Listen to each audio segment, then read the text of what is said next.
Tonight's episode of the Sunday Night Talk is here, talking playoffs, talking disappointments, talking hot teams, not to mention the awards. It's all here. Before we get to the episode, I want to remind you, if you want to see me doing live stand-up comedy, I will be in Venice Beach, California, February 17th for an awesome stand-up show. So come on out, see a show. And also, not to mention, if you're new to the channel, please subscribe to it right here on YouTube. All my stuff is up there. My interview series, the Sunday Night Talk, which you are about to hear, and my movie series too, not to mention all my stand-up comedy clips. So give it a subscribe. Take the time. Every subscriber counts. Today on the show, Omar joins me. It's the end of the NFL's regular season. We could say goodbye to all the non-playoff teams, which kind of hurt because my Raiders are one of those teams. But we had a few teams having to duke it out for their playoff lives. And the playoffs all start next Saturday. So here it is, Week 18, the Sunday Night Talk with me and Omar Carmona. Here we go.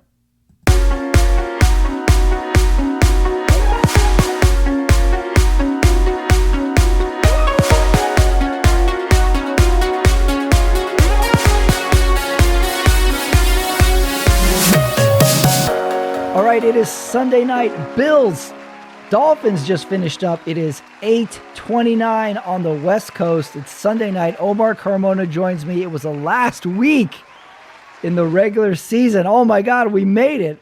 We just finished Bills, Miami. Bills got the number 2 seed with a win. Omar, how impressed were you by this Bills team? Extremely impressed. They didn't play great at first, but they were just hanging around that game, weren't they? And I think the big is, yes, I don't think the Bills necessarily won the game. They were trying to lose it. Yeah, that's what I thought too. Like, I don't know if I should feel impressed by these Bills because the Dolphins went 3 and out 4 times in a row. The Bills got a crazy punt return touchdown after Josh Allen had just failed again in the red zone. He had fumbled. And the game totally flips. All of a sudden, the Bills can't stop getting 3 yards on their little invented tush-push play. And when they needed it, they got the interception from Tua. So what a weird game overall. And then Josh Allen says it in his post-game interview. He's like, oh, that's just how our season goes. Right. It's just because I was going to text you halfway through like that third quarter first drive by the Bills. Is Josh Allen just a complete liability? He's good until he gets inside the 20, and then he throws a ridiculous interception. Then he throws like Chris Collinsworth calls it a fadeaway jumper interception, and he fumbles the ball. And then they pulled one out, and then Miami had no offense to answer anything here. A very crazy game. I think the biggest concern, though, is that Miami now all of a sudden they can't close games out. And I think they're now the AFC equivalent to what I think the Philadelphia Eagles have become. Teams that you can't trust at this point in the year. And Tyreek is like every third play limping off the field too. Yeah, I'd be more concerned. And also, like, there's a couple of drops in this game on both teams too, by the way, that could have swung the whole game. Like Tyreek had that drop in that last drive that could have been something.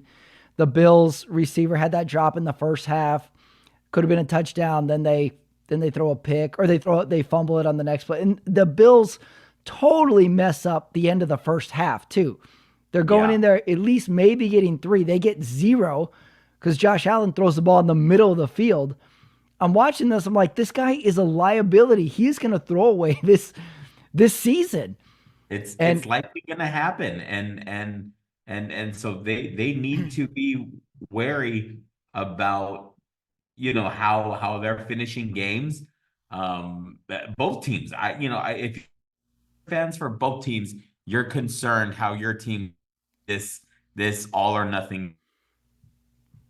There was a part in the broadcast where Mike Tirico asked Chris Collinsworth, like, what would you tell Josh Allen right now? This was after his fumble or something bad.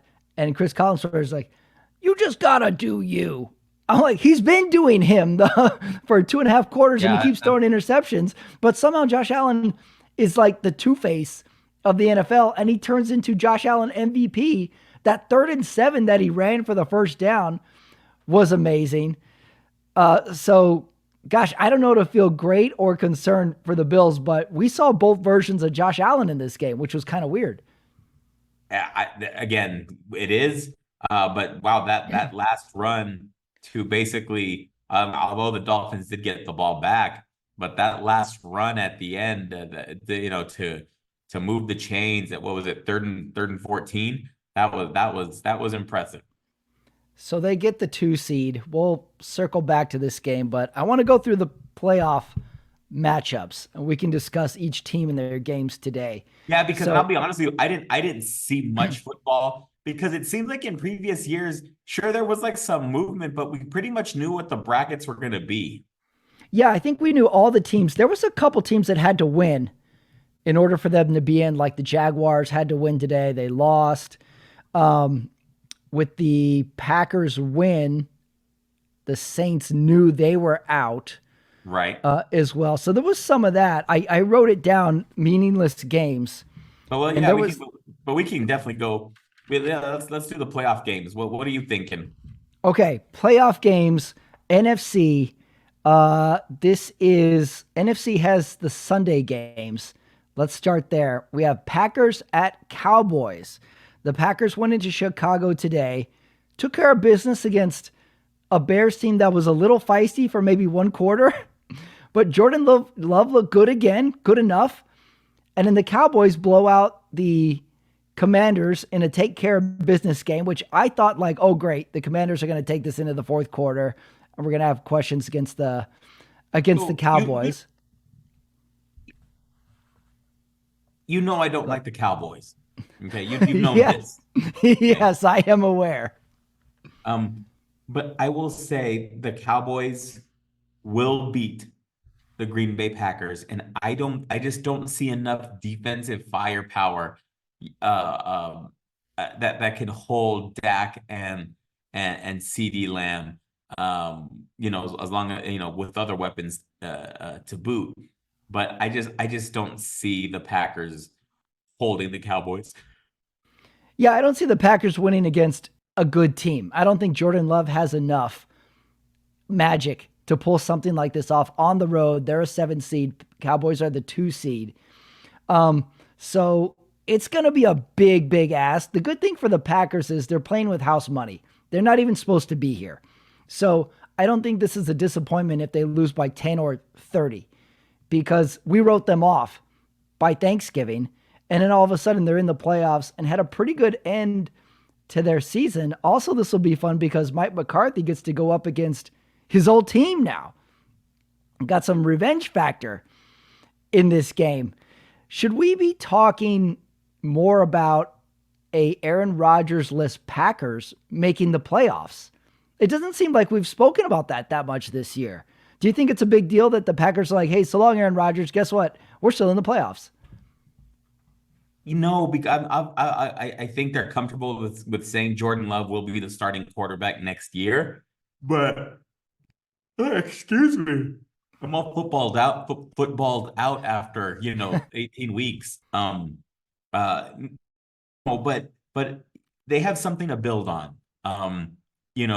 With Jordan Love, and I think but I don't think right now you can say that, oh, after Brett Favre's career and after Aaron Rodgers' career, now it's going to be 3 in a row. I'm not saying that it's not. I'm just saying I think it's still too early to tell. So you're not impressed that they made the playoffs without Aaron Rodgers? Oh, I'm impressed. I mean, then I think Yeah, that's what I'm asking. okay, yeah, I think that's impressive. Yes, I do think that's impressive. They have something like, again, they have something to build on. Yes.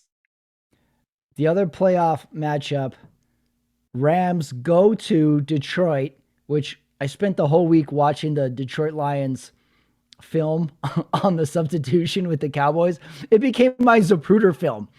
I just watched it over and over again. You sent me a text like how many things you found in it. Like, what's this guy's problem? What? I got to study these things, Omar. I got to see the details and see what exactly went wrong there. My favorite is that the Lions were like, we had this play to confuse the Cowboys. we'll check in number 70 all game long, but when it really means something, we'll have 70 run up, but 68 will check in. I'm like, it's so confusing. It confused the ref too, Detroit Lions. Great job. You did a great job of confusing everybody. And then you got mad about it. They did like a similar play today too that I thought was cool for fun. Okay, Rams at the Lions. The Lions have a home playoff game. Stafford gets to go back to Detroit. Is this the Stafford Bowl? We could have a Stafford Bowl here. We have the Rams pulled off I don't know, I don't want to say meaningless because they were already in the playoffs, but they pulled off a win against the 49ers with Carson Wentz, who I thought was dead. But somehow Wentz is still in the league. And they won, and they go to the Lions. The Lions beat Minnesota, a Nick Mullins Minnesota team who had like 400-something yards and yet threw like 3 interceptions in a row. So do the Rams have a shot at this Detroit Lions team? They do. They do. This is a good Rams team. Puka Nacua is a superstar. Stafford seems to like him. I could see the Rams winning. I'm going to pick Detroit to win this game. Okay, I am going to pick Detroit to win this game, but I think Rams are going to make it very competitive, and they will be in the game at the end. This is definitely my favorite game of the wild card because I can see the Rams really taking these Lions to the last possession. Yeah. I mean, the Vikings did it today with Nick Mullins, the fourth quarterback, and if he doesn't throw the typical dumb Nick Mullins interceptions, who knows what happens? The Lions are good, but they always give a team a way to get in their games. So this game will be really, really interesting to see like who's coming out flat. There's always a playoff team that comes out flat. Yeah. And I could see the Lions being that team for some weird reason. Possibly. But, I like what Coach Campbell has done. So I think the home teams on Sunday football will hold serve. And this is also going to be the NBC Peacock exclusive game. I don't know if you saw the 5,000 advertisements for it during the game, which I don't know how this is all going to work. It sounds interesting, but now we all got to have Peacock on our phones or our computers or smart TVs or something going on there. So that's our NFC game. And in the third NFC wildcard game, Eagles at Buccaneers. This could be the best game of the year. This could be the worst game of the year. The Eagles. Do I have it right? Were the Eagles at 11-1 at one point? Were they? Somebody check that stat. We were talking Hurts MVP for like 3 straight weeks. We were talking about how genius they were for inventing the tush push.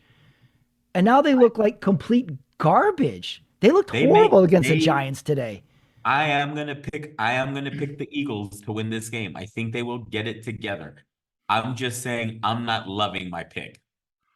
I like the Eagles too, but not because the Eagles are good, but because Baker Mayfield never plays 2 good games in a row. It's just it's not gonna happen. But that being said, Baker went up against old team Carolina today and did enough to win. I think it was 9-0. It didn't hurt that the Carolina receiver is going to score a touchdown and fumbles the ball through the end zone. That's just how Carolina's been all year long. Like, it was almost 7-3 at one point. Oh no, I'll fumble the ball through the end zone. Bad football teams do bad things. It was really bad. It was a bad one. Baker Mayfield was good. The Eagles, this was in the Dallas game though. Fox did something that was kind of cool. I'm watching the Dallas game and Fox just permanently has the Eagles score in the corner of the screen. So no more waiting for the crawl to go to the team you want to see. No more clicking ESPN scores like, it's just on Fox's corner of the screen the whole time. It's like, okay, let me keep tabs on the game that this will affect. I thought that was cool. And they're the only broadcast that did that today because you needed to see it with the Saints or something like that. And Fox nailed it with that. I'll give them a little broadcasting points with that one. And that one's the Monday night game. Because we have Monday Night Football now. But from the pirate ship. So the 49ers had the bye. So they played the Rams today, and they sat Purdy. They sat McCaffrey. So Sam Darnold got the start. He looked okay. He looked good. I thought. I like few interceptions or an interception, but got some good playing time in there. I thought that was fun. Carson Wentz surprised me. Carson Wentz ran for a touchdown. If you had told me Carson Wentz is going to run for a touchdown, I would be like, oh my God, that's not going to happen. Right. But he did that. So that's the NFC side of things. Now we go to the AFC side. And we got Saturday, Browns at Texans. That's the early game. I think this is going to be my favorite game. Okay. Yeah, I'm very curious about this game. I don't see this game being high scoring at all, though. Do you? No, CJ Stroud's going to have to protect the ball against a very stingy Browns defense. And so this is definitely, I think Browns should win the game because of their defense. I think the Browns defense will prevail at the end. But at the same time, is Joe Flacco going to have this magical run? We'll see. Yeah, if he can continue the magical run, Houston would be a good opponent to continue that run against. I think Houston is another team that's in the playoffs and says, oh, we're playing with house money. We can do whatever we want. We're just happy to be here. And we got a home game. So I see the Browns winning this game by like 10 plus, but like it just getting away from the Texans. Like it'll be good for 3 quarters because Flacco will throw two touchdowns and a pick 6. It'll be like one of those things. And they'll pull it off. Browns at Texans is the classic, potentially boring early AFC wildcard game because it's the 4:30 Eastern game. And in the evening game, because now we know, Miami at Kansas City. I think Miami feels a little concerned coming off this Sunday night game. Kansas City beat the Chargers today, but they sat everybody. But at least they won. I think that's something to go off of.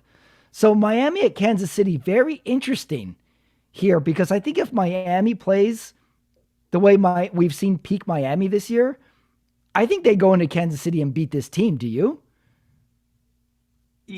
Very possible. It is very possible. I think it's going to be a good game. It's another one of my favorite games for the weekend. I'm going to go this time though. I'm going to go with the Dolphins on this one. What do you think Kansas City needs to do to win this game? Catch footballs would be nice. That's a start. Not lining up off sides. That'd be nice. Okay, hold on. I'm going to get a pen. Okay. Do you feel like you need to send this to Coach Reed? I'll text him. Travis Kelce catching more than 3 passes would be nice. That'd be good.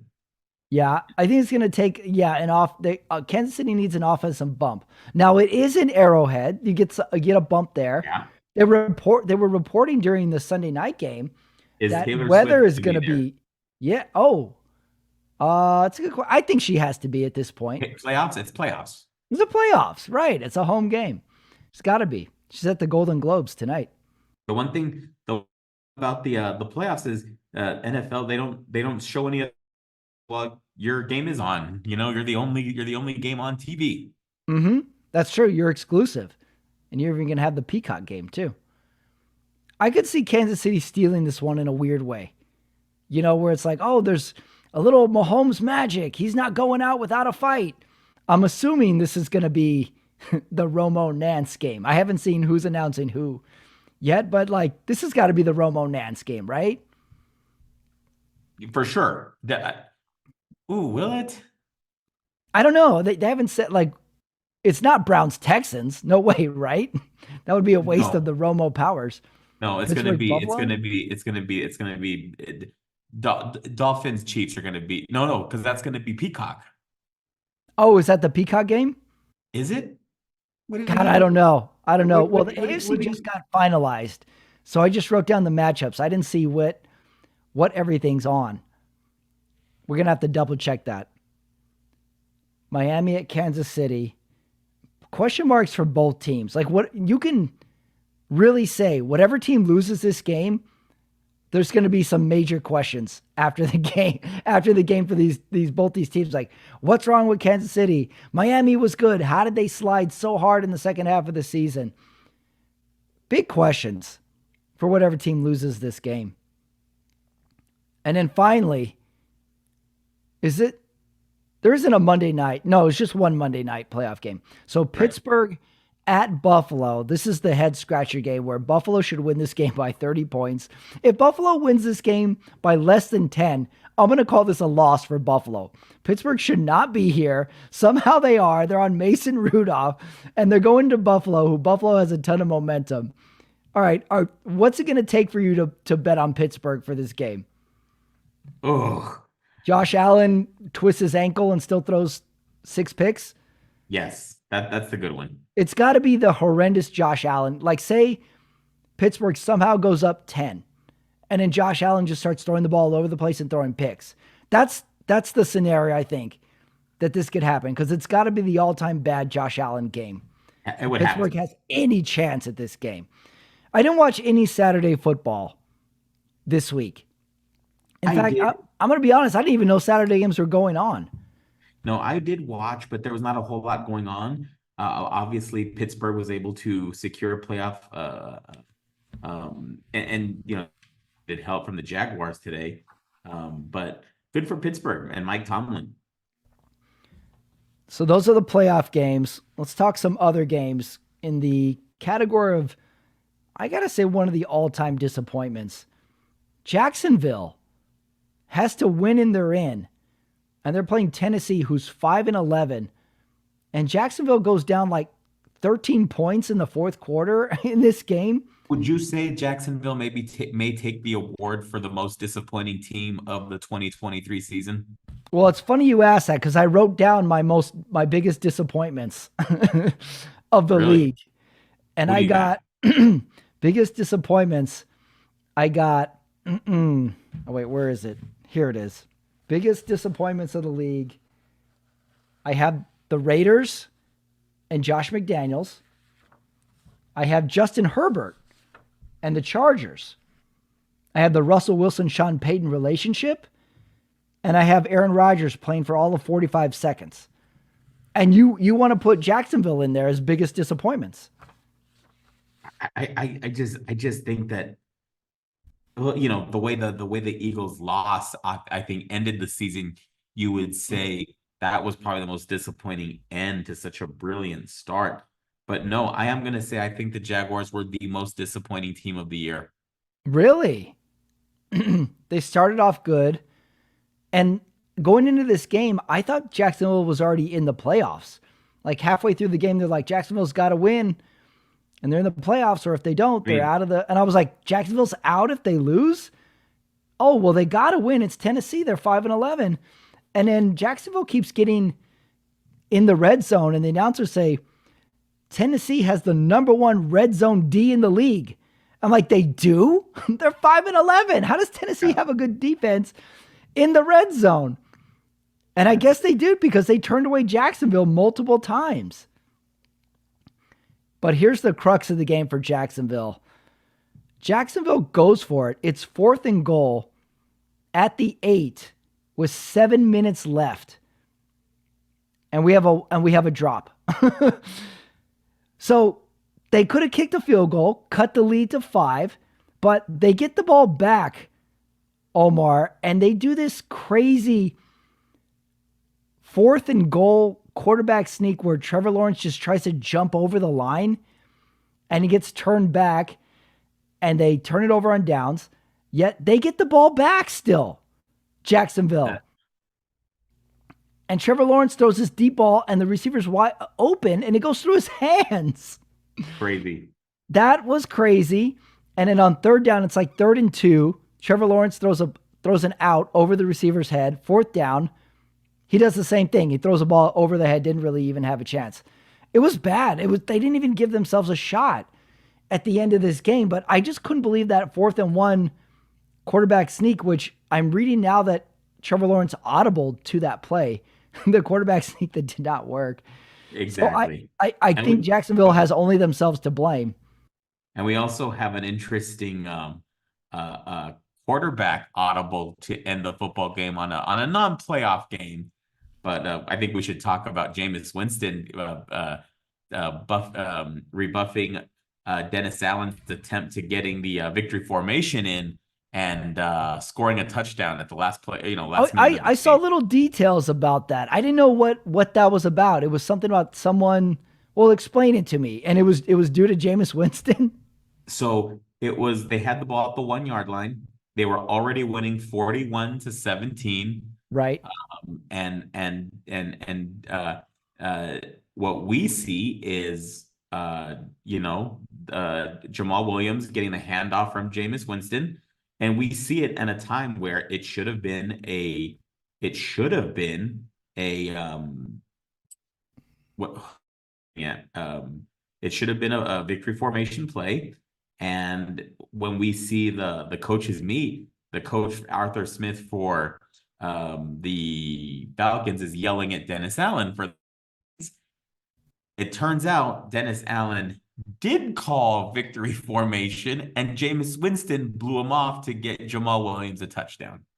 Gotcha. Okay, I didn't know what exactly the details were. So this was probably a contract thing to get a bonus type of thing. He's saying Jamal Williams didn't have a touchdown all year. He's been Oh. trying really hard. It's the last drive of the season. Hey, we talked about the Jameis Winston experience. This is what you get, man. Like what you put Jameis Winston in, Saints head coach, to take the knee. Hey, this is on you. You know what you get when you put Winston in. You're gonna see some crazy shit. I don't blame anybody. I don't. I don't say. I don't say like. This was unexpected. You got Winston. You're gonna see some crazy stuff. Come on, Jameis Winston is all of our crazy ex-girlfriend. You're For gonna sure. crazy stuff. It's gonna be fun, but it's also gonna be horrible. I get it. Okay, I didn't know what was going on there, so they ran up the score and he was pissed. Yes. Wow. Speaking of other games that were very disappointing in a different way, this we need to spend some time speaking about. The Jets at the New England Patriots. It gets reported earlier in the day that this is going to be Bill Belichick's last game. And the game is full of snow. It's the division rival Jets. This game means nothing to either team. And I honestly was like, I have to watch this game. I have to see what's going on. And I got to say, as bad as the Patriots season has gone, the fans seem really warm to Bill Belichick overall. Like every play, which by the way, the Patriots were horrible. I think they scored 3 points. Every first down, the crowd is cheering. They have signs that says like, thank you, Bill Belichick. Don't leave, Bill Belichick. Bill Belichick, number one. And the team is just horrible because of the snow, because of everything. Bill Belichick is wearing a hood over his head and like a balaclava, so you can only see his 2 eyeballs. The game ends and he just kind of like walks off. And even, I think this game was on Fox, and they kept playing these weird classic rock songs that made it extra sad for me. Because at one point they played Aerosmith Dream On, and they were doing the Bill Belichick retrospective. I was like, God damn it, is he going to die on the sideline? It's like, these songs are really, really sad. I couldn't take it anymore. It was really, really hard to watch. It seems like he's going to leave. We don't know until next year, but I think he's gone. Don't you? He's gone. I'm hearing Mike Vrabel will be a target. Who is under Coach the contract, Pats? in Tennessee, but they're liking that, he's a New England legend. He, I guess, could speak as to what the Patriot way is. I personally don't. I think he disappointed in Tennessee last couple of years, but I'm hearing that as a name, and I think it's interesting. I wonder, because we talk about where's Bill Belichick going to go, what team is he going to go to, but we didn't talk about who's going to take over the Patriots. It's got to be Yeah, someone who is willing to give up GM responsibilities. you know, Vrabel could be a company man. That's interesting. but I think it's also somebody that believes in what this Patriot way is. Don't you think? Like you're gonna have to believe in what Robert Kraft and his family believe in the direction the Patriots, and that's they've won 6 Super Bowls. So I don't, I wonder how much, a coach is going to change the culture of that place. Yeah, it could keep, in a way, the legacy going. Bill Belichick leaves, but we've got someone from the Bill Belichick era taking the reins from here on out.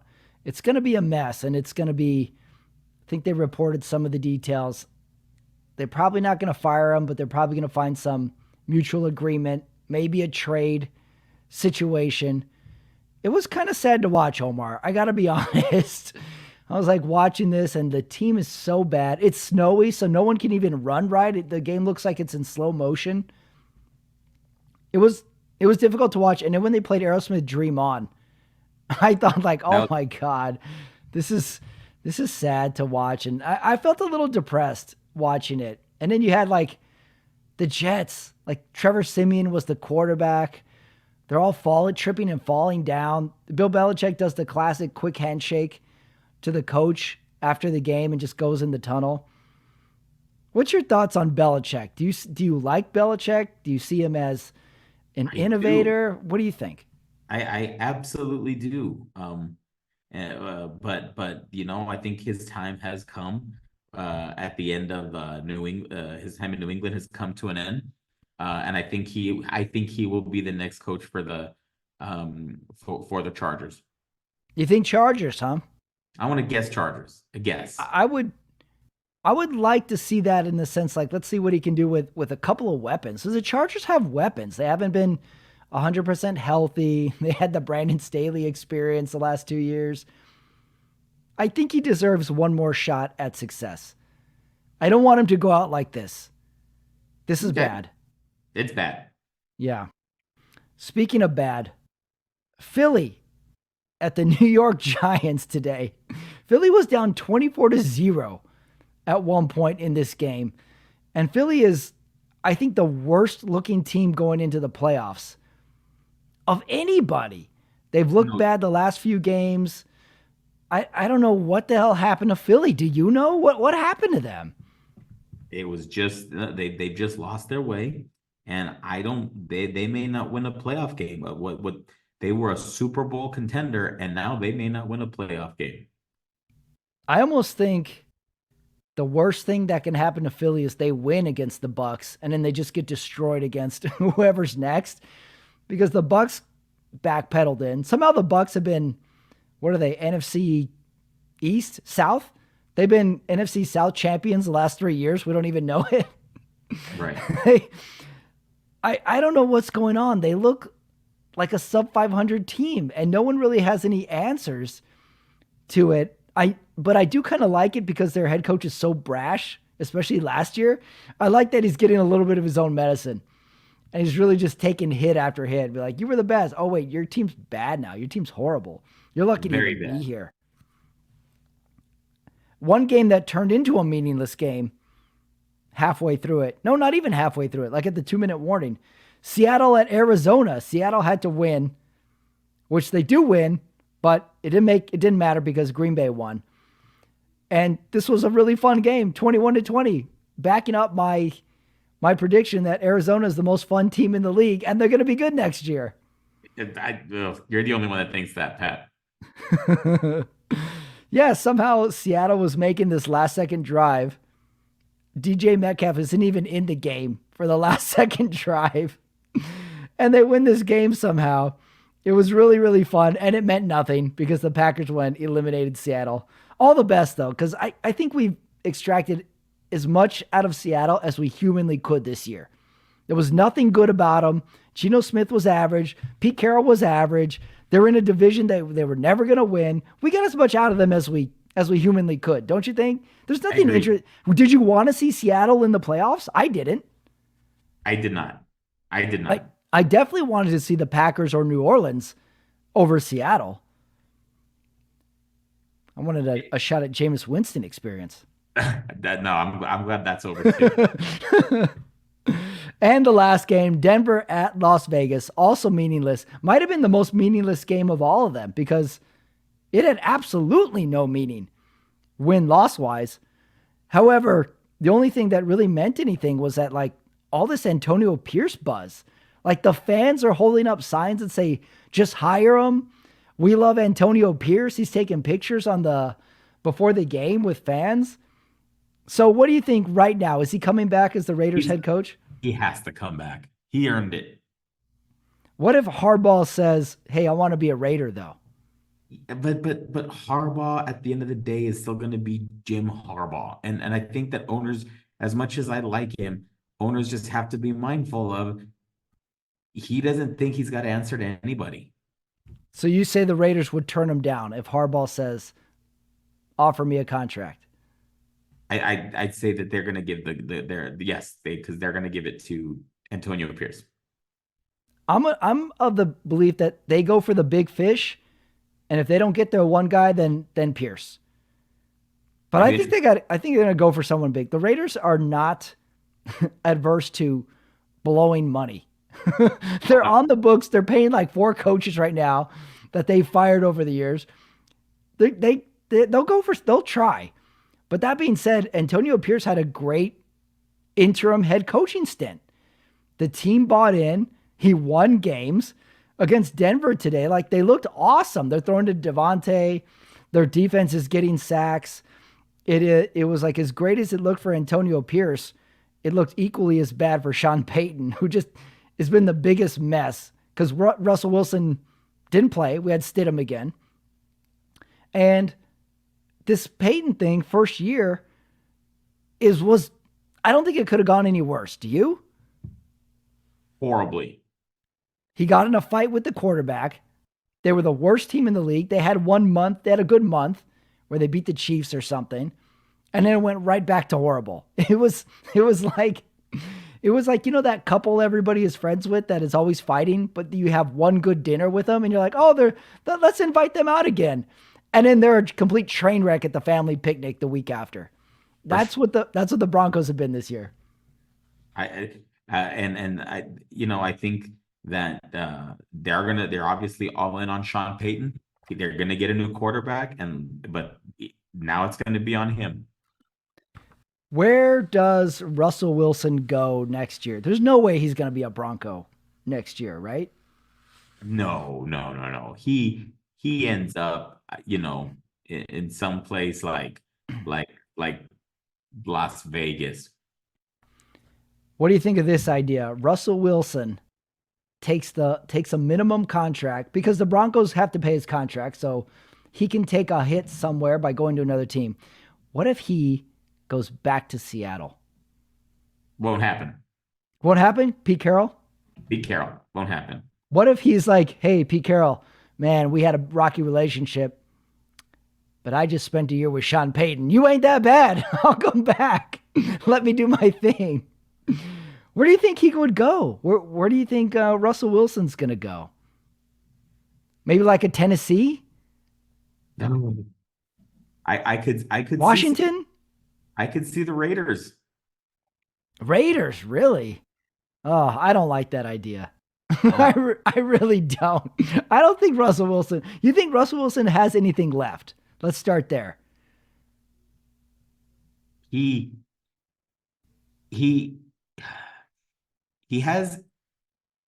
shouldn't complain if somebody brings him in to compete for a job. Right. I agree with that. But do you think if you're team general manager and you can get Russell Wilson, do you honestly think he can be your quarterback, take you to a playoff spot? I don't. No, I don't think so right now. Also, I think the Broncos turned on him. Like, I don't think the team likes him. I don't think he has a locker room either. Well, that's going to be interesting too. Yeah, I wonder where he goes. All right, that was week 18. I want to hit you with this since it's week 18. Here are 4 reasons to watch games in week 18. Because, there were some reasons to watch a few games. There was a lot of reasons to skip a few games. But I came up with 4 reasons to watch week 18. I got number 1, clinch a playoff spot, lose a playoff spot, like we saw in Jacksonville. Number 2 reason, when a player has a large financial bonus on the line, like they got to get a touchdown or they got to get, 20 yards receiving. I love watching like an extremely rich person win $1 million because they act the same way anybody else would. They're like, oh, look, I got my bonus. And then everybody cheers him on, his teammates and stuff. I got an Icon's last game, like the Bill Belichick game today. Had to watch it. And then the possibility of watching a team or player potentially implode, which we almost saw with Josh Allen tonight. Almost. The Broncos were on the verge of it a couple times. And also, like, there was a lot of little mini fights in the Jets-Patriots game, too. So those are my 4 reasons for watching games in Week 18. Can you think of any other reason to watch games in Week 18? No, I use it as an opportunity to break from football because I know from here on out it's serious time. If the 49ers had some importance this week, you would watch that, though, right? Yes, I would. Yeah, you had the ideal scenario. Yeah. You've got the bye. You're sitting your players. You want your coach to say in the beginning, we are sitting these players. Yeah. It kind of turned into like an exhibition Las Vegas Bowl for college teams. We're like, all right, we made the bowl game. Yeah, but let's just sit everybody. Doesn't matter. What's the point of this, really? And it was kind of fun because the players are still on the sideline and you just see them in their street clothes, cheering everybody on, chewing gum on the sidelines. Like Mahomes was like that today. He was laughing. He was throwing little warm-up passes. That's got to be a good feeling. I appreciate that. Last point, Week 18. We just got some breaking news. The Atlanta Falcons have fired head coach Arthur Smith. Oh, wow. Also, hey, that's another thing with the Falcons. We can finally say goodbye to the Desmond Ridder era, probably, right? Yep. God, he was the biggest roller coaster of the year because I did watch that game. And I'm not kidding you, Omar. He had 4 awesome passes. And I was like, whoa, Desmond Ridder might be good. And then he would just do some idiotic things like get sacked or he'd throw the ball to the other team. But I'm not kidding. There was 4 passes. I was like, wow, that was a really good pass.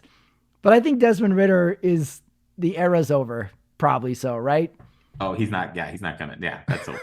He wins the award for guy whose name you never heard of at the start of Week 1. I think everybody else you might have known, but if you had said Desmond Ridder, it'd be like, who is that? So no more Atlanta coach. Fired Sunday night. So that's breaking news. All right, last point in Week 18. Lamar is the MVP, right? He's got this wrapped up at this point? Lamar Jackson will be the MVP of the NFL. Yeah, I think so too. No one had a better last 3 weeks than Lamar did. All right, let's talk about the bye teams real quick. Ravens and 49ers.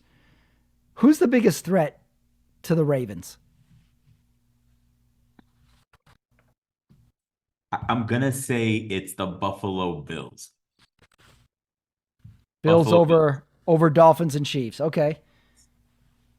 The Bills also had that little bit of like magic swagger. Like as bad as the first half they had, once they got that punt return, you were just like, oh, there's no way Miami's stopping them on any drive now. Right. Exactly. They might just have that little bit of weird magic. Okay, who's the biggest threat to the San Francisco 49ers? The Dallas Cowboys. You think so? So you envision a world where the Cowboys scare you? Most definitely. Time around, yes. Do you think the Cowboys can honestly stop a 49ers offense? No injuries, no nothing. Can the Cowboys put together a defense that can stop the 49ers?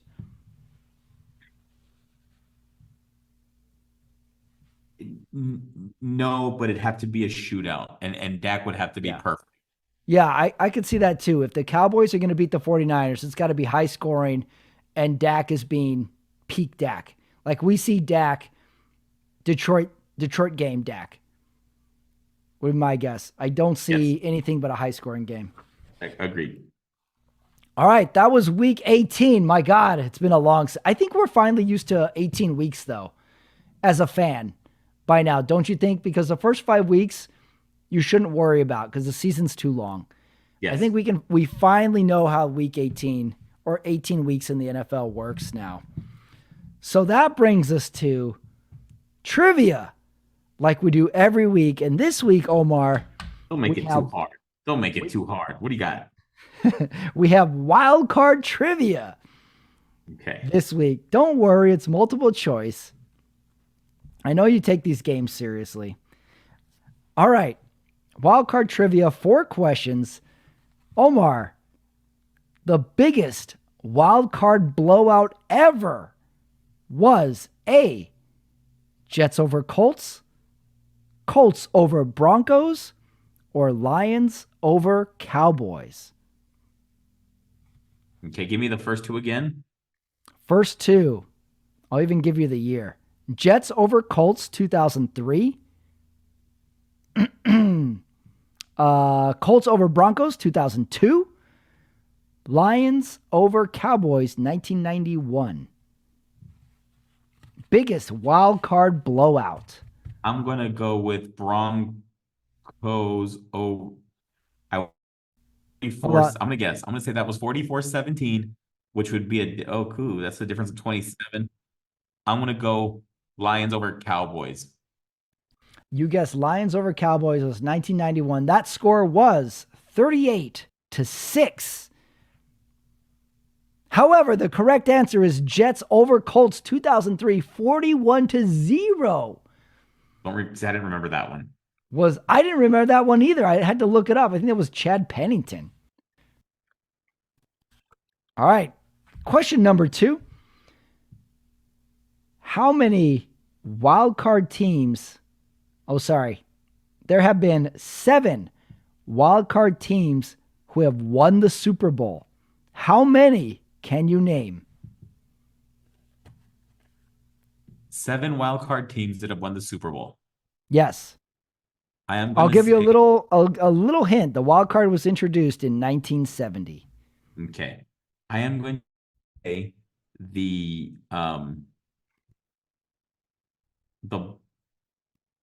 oh man, this is tough.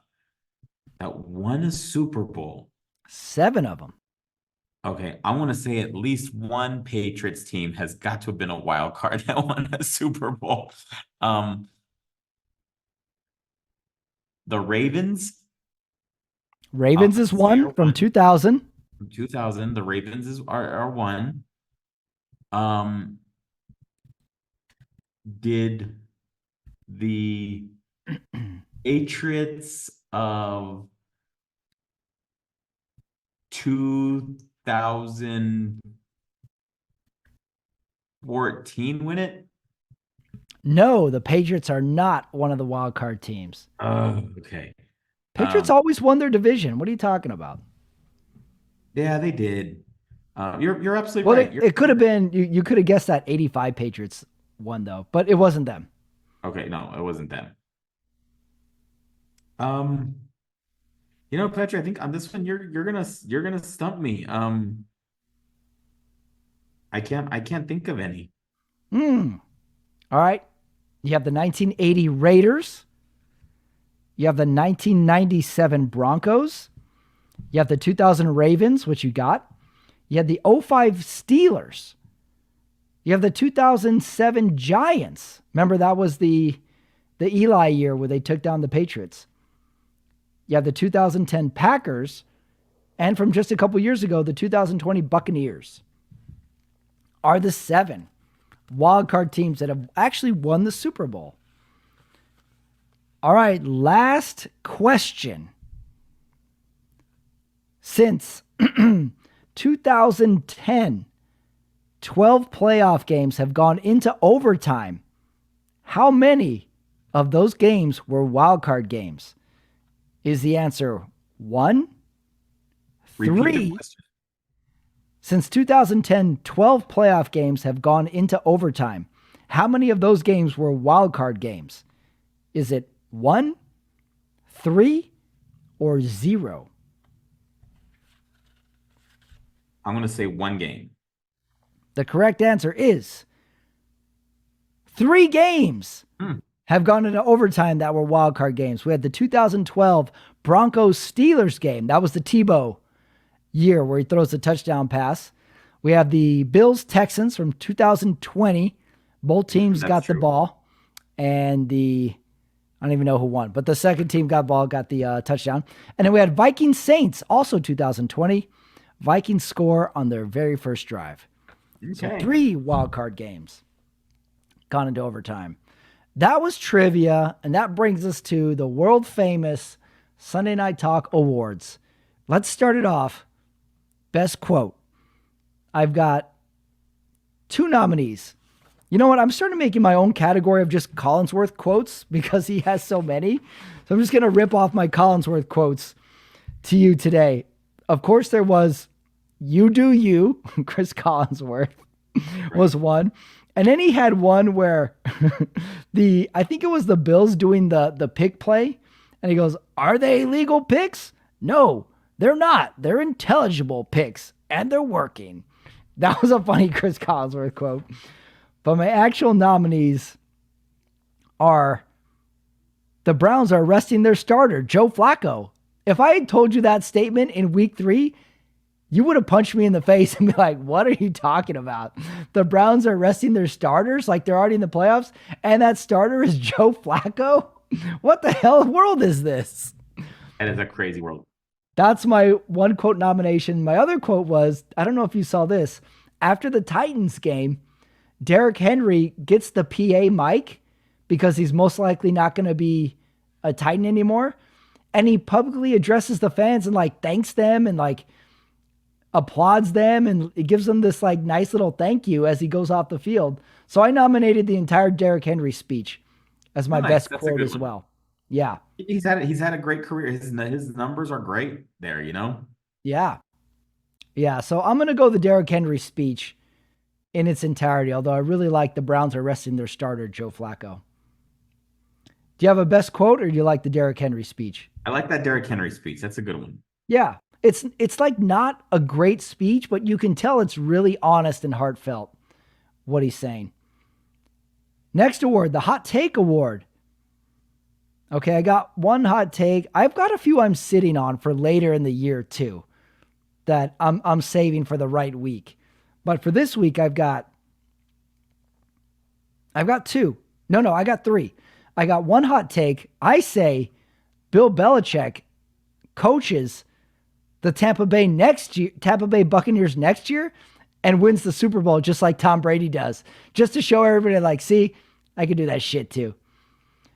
I got hot take number 2.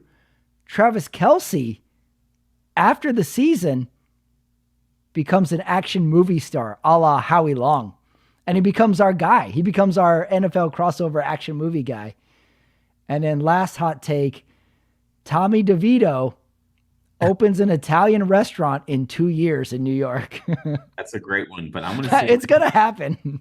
My hot take is going to be, I believe now we will finally get our 49ers Bills Super Bowl. Oh, wow. You're already on that take, huh? I'm already on the take. Oh, my God. All right. Best innovation. There weren't that many innovations this week, but, you know, I told you I watched the Patriots Jets play in the snow. And you know what Fox did? It was totally snowy. You couldn't see the field. Fox superimposed line markers and yardage signs onto the field for the TV audience. Like the players couldn't see this, but you could see it on the screen. It was pretty cool tech, so I'm giving that my best innovation. Is superimposing. I'd like that one too. Yeah, it's too bad the players couldn't see that. That was a good one. Good use of technology. Award number 4, the Cringeworthy Award. Nominee number 1 was Bill Belichick's press conference. Oh, yeah. He sounded like he had a cold, too. Like he sounded sad and throaty and full of phlegm. That was cringeworthy. That one's going to be hard to beat, but I do have another nominee. Is every time a player, we saw it in the Dolphins-Bills game, when a cornerback intercepts a pass in the end zone, and instead of taking a knee, they run it out, but they get tackled on the 4. Right. It's always great cringeworthy because then they like jump up and down. They're like, damn, I shouldn't have done that. I got that one. Those are my 2 cringeworthies. It's hard to beat Bill Belichick, though. That press conference was once again sad. Mike Cringe was talking about I think it was on Fox the Fox telecast this morning was they were talking about how the quarterback for the Falcons couldn't go, and then the way that Jay Glazer said the Falcons gonna have to turn to Desmond Ritter again. It's like I felt real bad for Desmond Ritter. Oh, Like they just keep saying jeez. that we got to go Oh, back to him. biggest punching bag of the season. It Yeah, might be Desmond Ritter, it right? may be Desmond Who Ritter. who has been the player that we've just constantly just taken pot shots at all year long? It's got to be Desmond Ritter, right? I can't think of another player. Sadly, it may Kenny be. Pickett maybe would be another nominee, but yeah, I think it'd be Desmond Ritter. Jesus. I'm so glad the season's over for the Falcons. It just seems like it was painful for them. Next award, best costume design. I texted you about this. In the Detroit game, Detroit's winning. Even though they only won this game by 10, I don't ever think it was a threat that the Vikings were actually going to win. So the fans were like in a good mood the whole time. And at one point, the camera pans to the fans, and there was this guy in the front row, and he's wearing the Axel Foley, Beverly Hills Cop, Eddie Murphy character, Detroit Lions, like Letterman's jacket from the movie. That was cool. You know which jacket I'm talking about? I know exactly which one. Yep. Surprisingly, that's my double feature. With the Eddie Murphy is in Beverly Hills Cop is on Netflix. Oh, okay. All right. Well, you kind of tipped it. But yeah, I had the jacket, and I also had Mike McDaniel today in the game. His gold glasses, gold watch combo was pretty nice. He did different glasses today, but I'm giving it to the jacket. That jacket was cool. And It also, was. like, I never saw Beverly Hills Cop till I was way older, but I knew that movie cover from going in a Blockbuster, and you'd see the video there and be like, whoa, Eddie Murphy's wearing a Detroit Lions jacket. That's cool. So I give it to that jacket. That was sweet. That was my Next award, favorite too.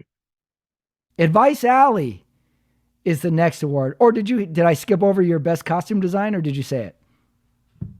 No, I like that one. Okay. Advice Alley. I got just one piece of simple advice going into wildcard weekend. Super wildcard weekend. By the way, are you okay with super wildcard weekend? It's been a few years now that we have I like a Monday night football game too. like the Monday night, the extra team, only one team gets a bye. I like that. Okay. I don't know. I think I will be after this year, but it just seems like a lot of teams are in the playoffs. All right, my advice, Allie. It's going to be Super Wildcard Weekend, Saturday games, Sunday, Monday games. Just for the fan in general, be ready for something weird to happen this weekend. An injury, a bad referee call. Like all this like referee talk, I'm like, guys, there's no conspiracy. Just referees are bad. They will always mess up. They're too old. The game is too fast. There's too many rules. Just be ready for a crazy call or a flag or someone forgets a timeout.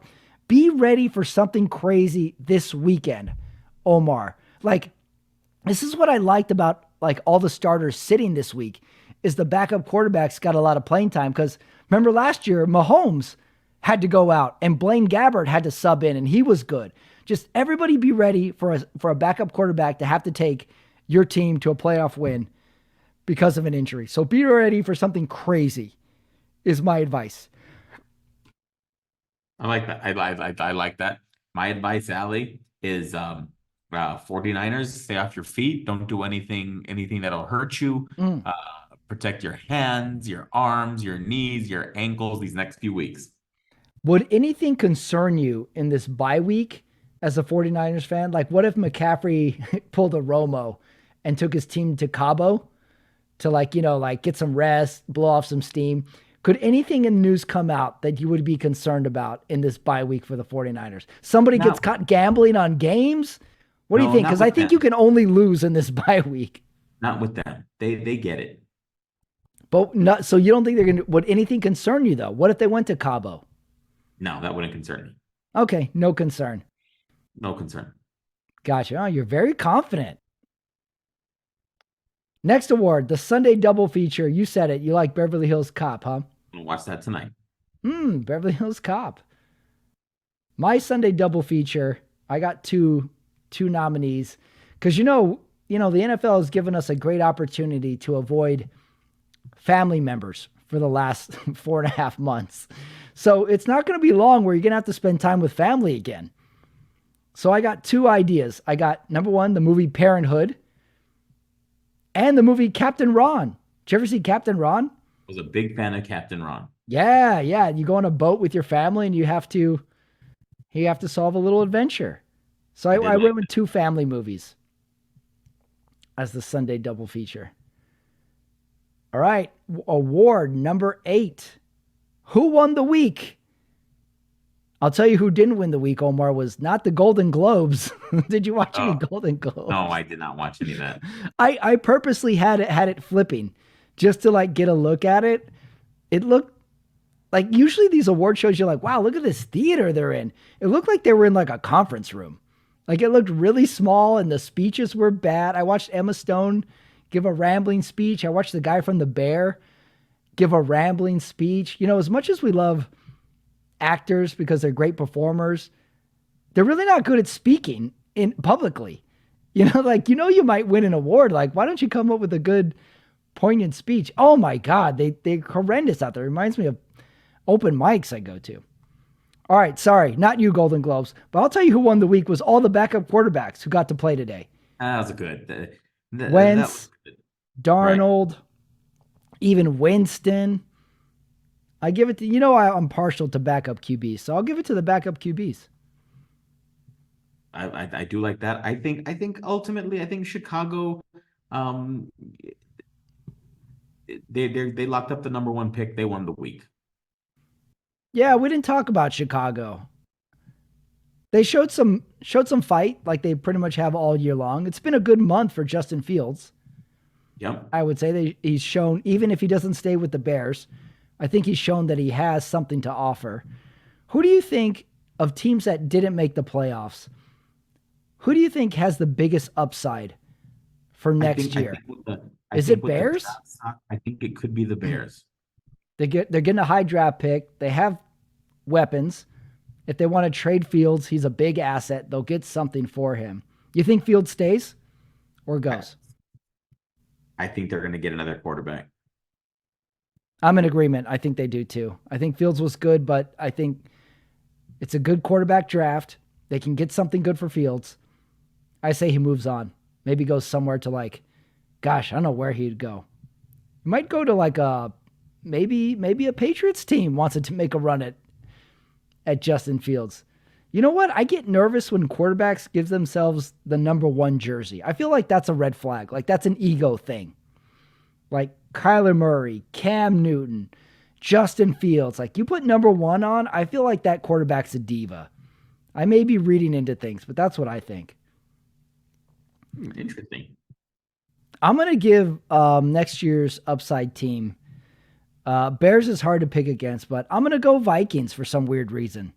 Okay. Some reason I think they put it together. Also with the Vikings-Lions game, I didn't put it in my best costume, but I'm going to give it a nominee. The Lions wore this really cool, shiny, glossy, but yet matte blue helmet. I don't know if that's their regular helmet or not. I love that blue helmet. It looked really sharp because I didn't like their gray uniforms, but the helmet put it all together. Do they always have that helmet? They've used it in the past. Okay, so they have had another helmet this year. Yeah, it's an alternate helmet. Okay, that helmet looked cool. I don't know what the logo was on the side, though. I couldn't figure that out. But the blue was enough for me. That thing looked good. All right, who won the... Oh, you said Chicago. Who did win the week for you? Chicago. Interesting. I went backup QBs. You went Chicago. Well, that was week 18. That leaves us Monday night. However, there's no Monday night game, but there is a college football Monday night. Let's pick that game. All right, we got college football.